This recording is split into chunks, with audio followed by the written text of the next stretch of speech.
अस्सलाम वालेकुम बेटा, कैसे हो आप? अच्छा बच्चे, हम लोग control of narcotic substance act 1997 कर रहे हैं। इसमें हमने डेफिनेशन क्लास स्टार्ट किया हुआ है। तो आज हमने 2C का एसोसिएट करना है। वन बाय वन हम जो है वो इसको अंडरस्टैंड करने की कोशिश कर रहे हैं।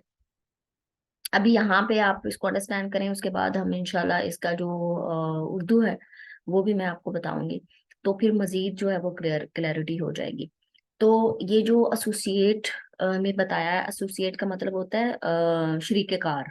ठीक है, ये टोटल 6 पर्सन हैं। अब यहाँ पर जो है वो लफ्ज इस्तेमाल हुआ है मीन्स का। मीन्स का मतलब होता है कि जो ये the control of narcotic substance act 1997 ने प्रोवाइड कर दिया है, यही 6 पर्सन कंसिडर किए जाएंगे और ये सफिशिएंट डेफिनेशन है।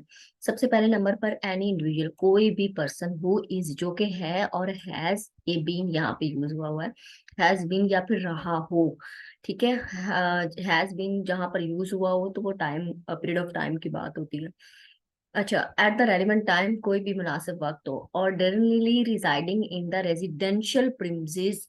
ठीक है, जो कि आम तौर पर या थोड़े अरसे के लिए या कुछ भी रह रहा हो, जो कि ऐसी बिल्डिंग या ऐसी जगह जो कि रहने के लिए इस्तेमाल हो रही हो, जिसमें इंक्लूड है आउट हाउस भी और सर्वेंट क्वार्टर्स भी। यानी एसोसिएट का मतलब यहाँ पर वो ये बता रहे हैं कि ऐसा पर्सन जो कि अगर अक्यूज्ड ने जो अक्यूज्ड है उसके साथ अगर वो शामिल हो गया हो, उसने अपनी शरीके जुर्म कर लिया हो, तो वो 6 पर्सन में पहला पर्सन हमने ये पढ़ा कि ऐसा पर्सन जो कि अक्यूज्ड के या तो फिर अभी रह रहा अभी हो, या फिर रह चुका हो, या फिर रह रहा हो काफी पिछले अरसे से आउट हाउस, घर के बाहर अगर कोई जगह है, या फिर कोई सर्वेंट क्वार्टर्स टाइप कोई मुलाजिम है जो वो रह रहा हो, वो पर्सन। दूसरे नंबर पर वो पर्सन जो कि मैनेजिंग अफेयर्स, कोई मामलात मैनेज कर रहा हो अक्यूज के, या फिर अकाउंट्स को देख रहा हो। ठीक है, यूजुअली ऐसा होता है कि लोग एक अपना अकाउंटेंट रख लेते हैं ताकि उनके जो मैटर्स हैं, वट एवर, वो पॉलिटिकल हैं, वो फाइनेंशियल हैं, वो वैसे ओवरऑल हों, उन अफेयर्स को देखने के लिए वो हायर करते हैं। तो वो पर्सन भी, अगर वो उसको नॉलेज है या वो पर्सन उसके साथ शरीक है, तो उसको एसोसिएट कंसिडर किया जाएगा, उस पर्सन को भी। अच्छा, उसके बाद तीसरे नंबर पर जो है वो ये बीच में ये रेफरेंस है एज, इसको आप छोड़ दीजिएगा, मैंने इसलिए इसको कलर कर दिया। अच्छा, उसके बाद तीसरे नंबर पर है एनी। अब यहाँ पे आप इसको अंडरस्टैंड करें क्या। यहाँ पे पहले आप ये देखें कि कोई भी मेंबर, पार्टनर या डायरेक्टर, ये 3 पर्सन। अब यहाँ पे ऊपर चलें पहले। एनी एसोसिएशन ऑफ पर्सन, यानी लोगों की कोई एक एसोसिएशन है, जैसे ट्रेड यूनियन होता है इस तरह की कोई, या फिर बॉडी ऑफ इंडिविजुअल्स है, कोई ऑर्गेनाइजेशन कह लो, या कुछ इस तरह, या कोई फर्म है जैसे लॉ फर्म्स बनी होती है, या कोई प्राइवेट कंपनी है। ठीक है, अब इनकी डेफिनेशन किसके अकॉर्डिंगली, एक तो कंपनीज एक्ट 2017 उसके अकॉर्डिंग, या फिर लिमिटेड लाइ जो लाइबिलिटी पार्टनरशिप एक्ट 2017, इसके अंदर जो डेफिनेशन दी गई है किनकी, any association of person, body of individual, firm और private company, private limited company. जैसे कोई भी हम प्रोडक्ट लेते हैं, कोई एडिबल प्रोडक्ट्स लेते हैं, तो उसके ऊपर बाहर जो है वो डिब्बे के ऊपर लिखा होता है लिमिटेड कंपनी फला, हबीब लिमिटेड कंपनी या फला फला। अच्छा, इन कंपनीज का या तो कोई मेंबर हो, या पार्टनर हो, या फिर डायरेक्टर हो। ठीक है, एसोसिएशन ऑफ पर्संस का, बॉडी ऑफ इंडिविजुअल, या फिर फर्म और या प्राइवेट कंपनी का मेंबर, पार्टनर या डायरेक्टर। अब ये जो बीच में उन्होंने बताया हुआ है ना, बच्चे यहाँ पे बड़े कंफ्यूज हो जाते हैं, इसको आप नहीं करना है। इन्होंने ये सिर्फ यहाँ पर इतना बताया हुआ है कि ये association of person, body of individual या फिर फर्म और प्राइवेट कंपनी है ना, जिसकी डेफिनेशन या मीनिंग बताया हुआ है ये लिमिटेड लाइबिलिटी पार्टनरशिप एक्ट के अंदर या फिर कंपनीज के एक्ट के अंदर। ठीक है, आप लोगों ने सिर्फ इतना ही याद रखना है कि एनी मेंबर, पार्टनर और director of any association of persons, body of individual, firm और प्राइवेट लिमिटेड कंपनी, बस इस तरह से आपने याद करना है, बाकी आपको प्रॉब्लम नहीं होगी।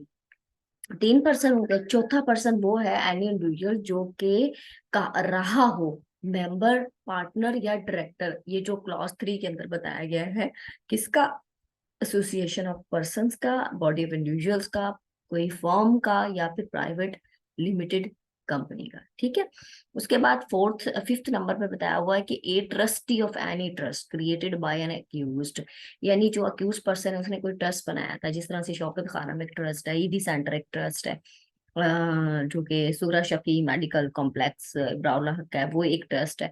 तो इस तरह के ट्रस्ट है तो उसका जो ट्रस्टी है उसको भी एसोसिएट समझा जाएगा। उसके बाद जो है वो लास्ट 6 नंबर पर पर्सन है कि वेयर। अब यहाँ पे देखें कि वो कहते हैं कि वेयर द स्पेशल कोड, यानी जो स्पेशल कोड है for reasons to be recorded.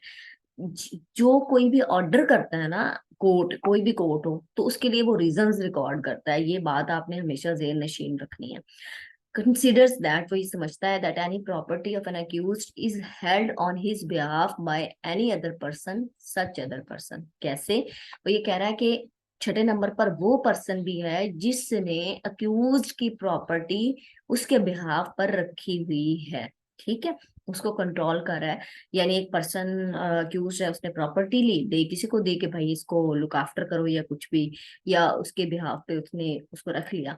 तो कोर्ट अगर कंसीडर करता है, स्पेशल कोर्ट अगर रीजन रिकॉर्ड करने के बाद ये कंसीडर करता है कि इस पर्सन ने अक्यूज की फलां जो प्रॉपर्टी है उसको जो है वो किया हुआ है, उसके बिहाफ पे रखी हुई है, तो वो जो पर्सन है वो भी एसोसिएट होगा। अच्छा, अब ये 6 पर्सन हैं, ये आपको अच्छे से समझ आ गए होंगे कि ये 6 पर्सन हमने इनको रीड आउट किए हैं।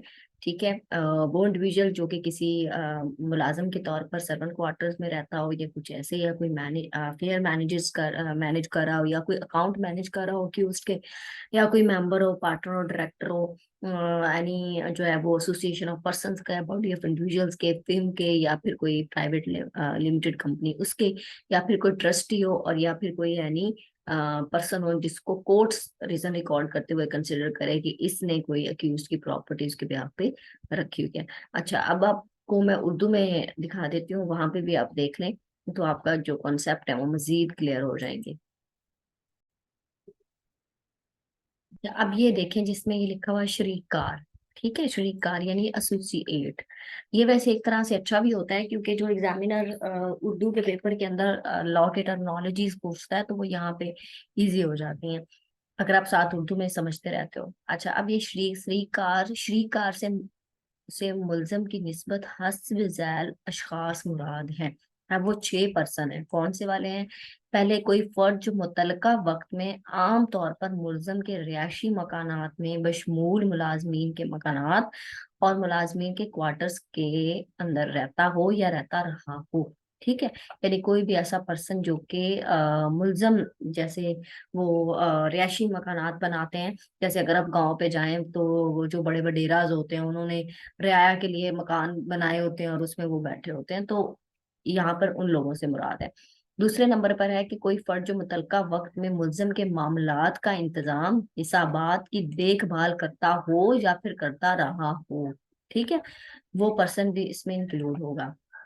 तीसरा पर्सन वही जो है, जैसे अशखास की कोई ऐसी एसोसिएशन, कोई भी एसोसिएशन लोगों से बने हो, या अशखास की कोई भी जमात हो, या कोई फर्म हो, या प्राइवेट लिमिटेड कंपनी हो, तो उसका क्या, उसका रुकन, शरीकेकार, या फिर नाज़िम जो हो या फिर रहता रहा हो, जिसकी डेफिनेशन ये मुतलका जो कोड्स हैं उनमें दी गई हो।